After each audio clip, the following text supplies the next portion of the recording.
झारखंड मुक्ति मोर्चा के प्रदेश कार्यालय में एक प्रेस वार्ता रखी गई। इस प्रेस वार्ता में झारखंड मुक्ति मोर्चा ने बीजेपी को चुनौती देते हुए कहा कि अगर बीजेपी में दम है तो वह विधानसभा में अविश्वास प्रस्ताव लाए। राज्यपाल पर सवाल उठाते हुए पार्टी के महासचिव सुप्रियो भट्टाचार्य ने कहा कि गवर्नर को 43 विधायकों के समर्थन का हस्ताक्षर युक्त पत्र दिया गया है। हेमंत हिरासत में थे, इसलिए उनके हस्ताक्षर नहीं हुए। सीता सोरेन बाहर थी, चिमरा लिंडा बाहर थे, लोबिन हेमरेम बाहर थे। ऐसे में सरकार के साथ 47 विधायकों का समर्थन साफ साफ है।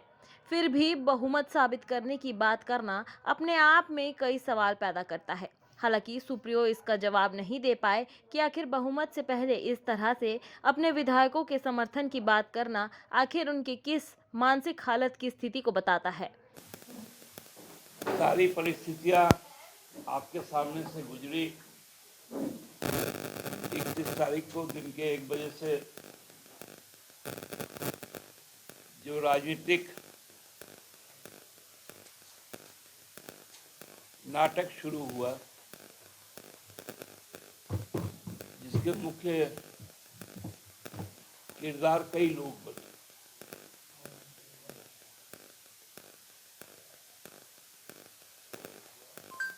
और उसको रूपांतरित करने में जिस केंद्रीय एजेंसी की सहारा ली गई,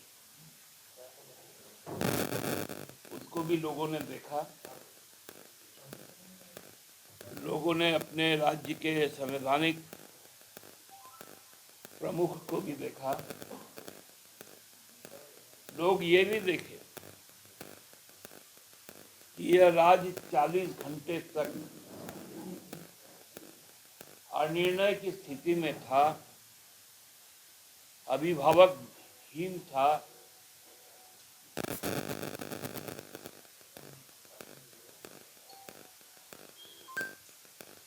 कार्यकारी प्रमुख कोई नहीं था।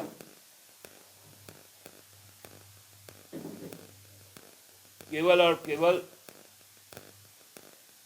असंवैधानिक साजिश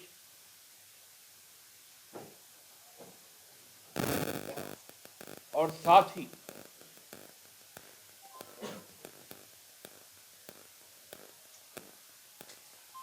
ऐसा एक माहौल कि कहीं मेरी नौकरी तो ना चल जाए। राज्यपाल महोदय की स्थिति और कल का भी जो घटनाक्रम हुआ, उसके बाद राज्यपाल महोदय का दिल्ली जाना, ये संपूर्ण चीजें आप देखेंगे तो आपको लगेगा कि किस प्रकार केंद्र की सत्ता डरी हुई है, भाजपा के लोग डरे हुए। मैं पूरे जिम्मेवारी के साथ कहता हूं कि राष्ट्रीय और प्रदेश स्तर के भाजपा के कई नेताओं ने व्यक्तिगत तौर पर मुझे फोन करके लगता है कि शोक संवेदनाएं व्यक्त कर रहे हैं कि ऐसा नहीं होना चाहिए।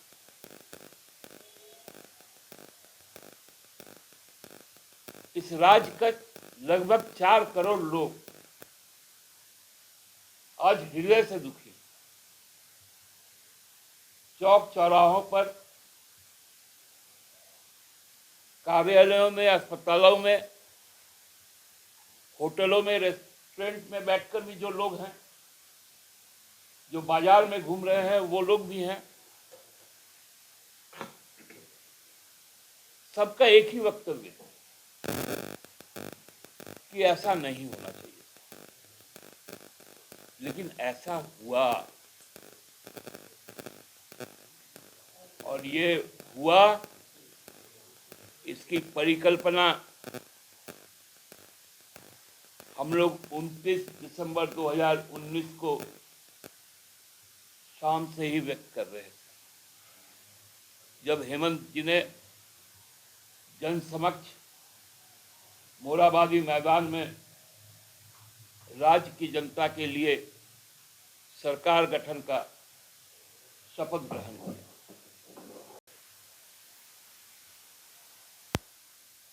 इस राज्य को ही विघटित कर देने की परिकल्पना कर रहे थे। वो जनता के द्वारा नकारे गए, लेकिन ये राजनीतिक ढीठ लोग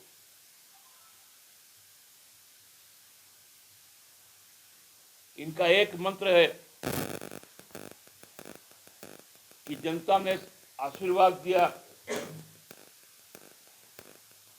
तब तो सरकार बनाओ, यदि जनता ने नकारा तो सरकार जरूर बनाओ। इसका उदाहरण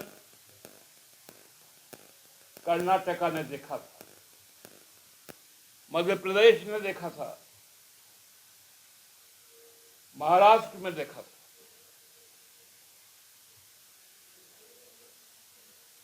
बिहार ने भी हाल के दिनों में देखा।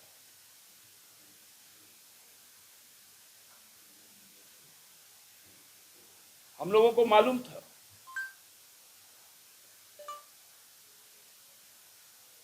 क्योंकि जो नारा था यहां के जन जन का, हेमंत है तो हिम्मत है, वो जानता था कि हिम्मत के साथ आगे नहीं बढ़ पाएगा, इसलिए चोर दरवाजे से अंदर घुस गए। साजिश बुनो,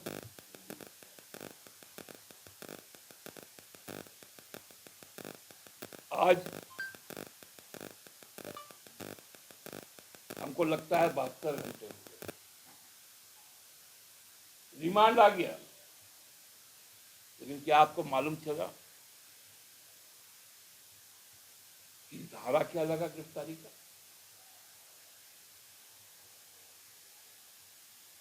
कौन सी जमीन की बात की गई? उसका कोई डॉक्यूमेंट्री एविडेंस है कि नहीं?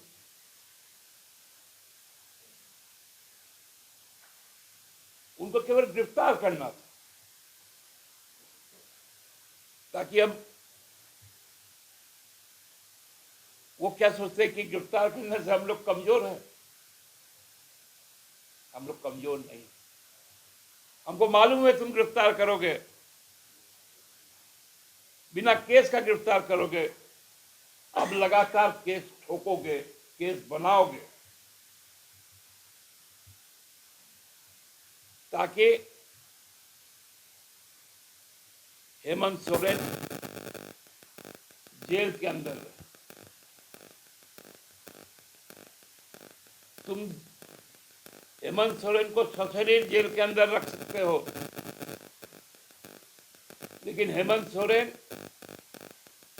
इस देश के सभी लोगों के दिल में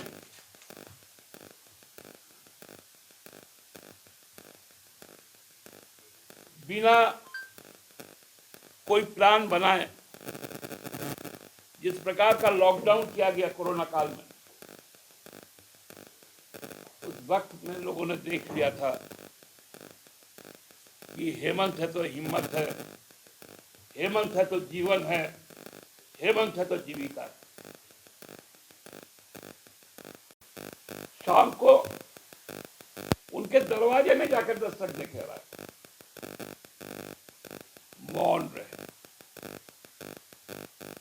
अब जब आक्रोश देखा लोगों ने, रात को 10:30 बजे साफ सूंघ दिया भाजपा को और बुलाना पड़ा, आप आइए और सरकार गठन कीजिए। बुलाना पड़ा कि हेमंत सोरेन ने जिस लकीर को खींचा इस प्रदेश के लिए, उस लकीर पर आप आगे सरकार को चलाइए।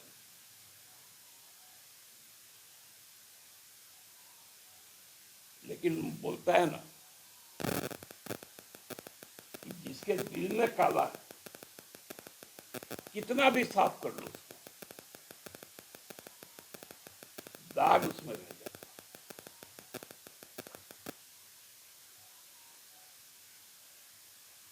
माननीय राज्यपाल महोदय, आपने कैबिनेट के निर्णय के बाद अपनी सहमति दी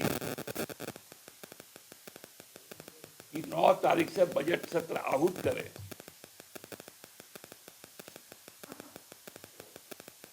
तो क्या उस समय भूल गए थे कि कैबिनेट नहीं है? क्या कोई आपको छवि दिखा रहा था?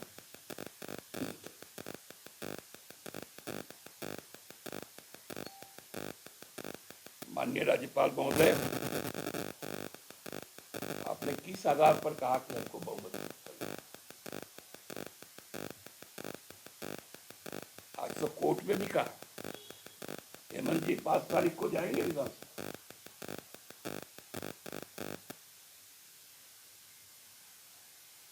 तो जो अब 80 का सदन है, जो 31 तारीख को जो लोग थे वही लोग तो आज भी, तो विश्वास मत।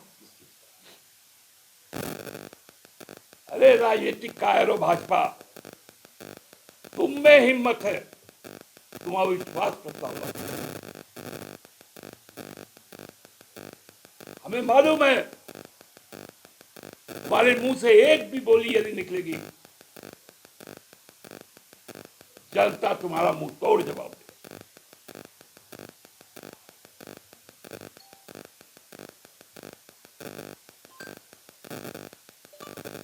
विश्वास मत किस बात का? और राज्यपाल महोदय कहते हैं जो न्योता देते हैं हमको,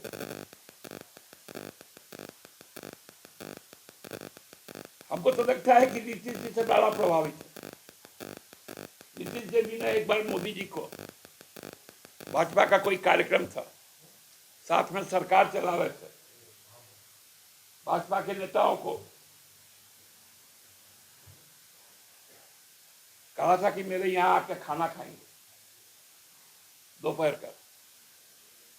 और जैसे ही मालूम चला मोदी जी आ रहे हैं, उन्होंने कहा निमंत्रण कैंसिल। याद है आप लोग को? वही काम राज्यपाल महोदय कहते हैं, अरे आपके पास सब 43 लिखित है। हेमंत जी चूंकि हिरासत में थे, साइन नहीं कर पाए थे, सीता जी बाहर थी दिल्ली में, रामदास का किडनी ट्रांसप्लांट हुआ वैसे 31 तारीख को। अब तो 6 महीना तक नहीं आ पाएंगे लगभग। रविंद्र बाहर थे, 2 तारीख का कार्यक्रम था, 2 फरवरी।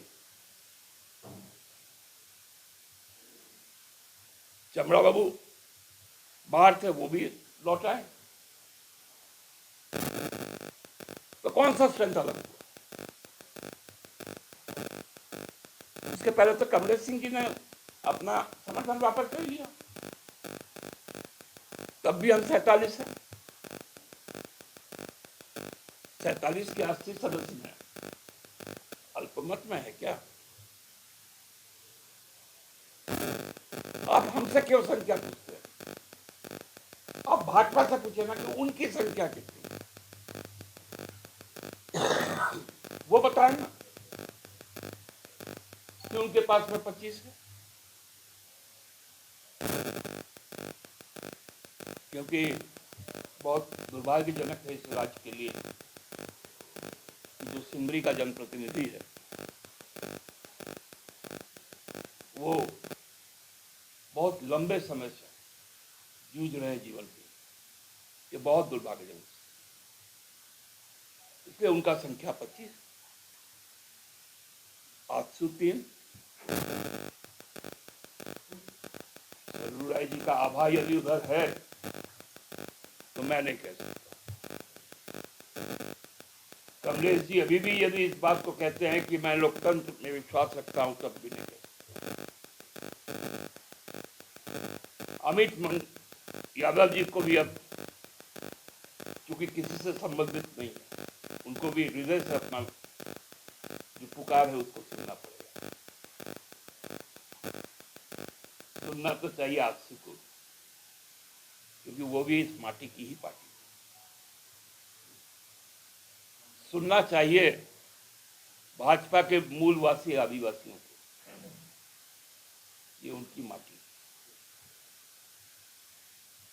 मैं तो अनुरोध करूंगा कि इस गिरफ्तारी पर